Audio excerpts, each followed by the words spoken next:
Assalomu alaykum. Afsuski, saraton tashxisi ko'plab insonlarda tushkunlik va umidsizlikka sabab bo'ladi. Ko'pchilik bemorlar saratonning davosi yo'q deb o'ylaydi. Lekin aslida-chi? Meditsina ko'pincha kasallikning simptomlari bilan kurashadi. Aslida har qanday kasallik stress natijasida paydo bo'ladi. Agarda insonda stress yo'qolsa, organizm o'zini tiklashga kuch topadi. Shuning uchun davosi yo'q degan tushuncha bu noto'g'ri. Kasallik boshlanishidan oldingi davrni eslang. Hayotingizda kuchli stress yoki qiyinchiliklarni boshdan kechirgansiz va shu paytdan keyin kasallik yuzaga kelgan bo'ladi.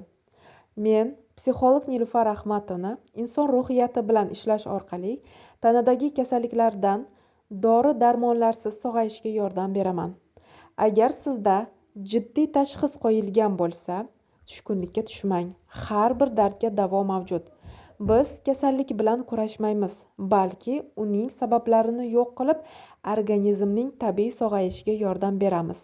Agar siz ham tanangizdagi kasalliklardan xalos bo'lishni xohlasangiz, 10 kunlik onlayn shifo kursiga qo'shilishingiz mumkin. Kurs haqida batafsil ma'lumot olish uchun marhamat murojaat qilishingiz mumkin.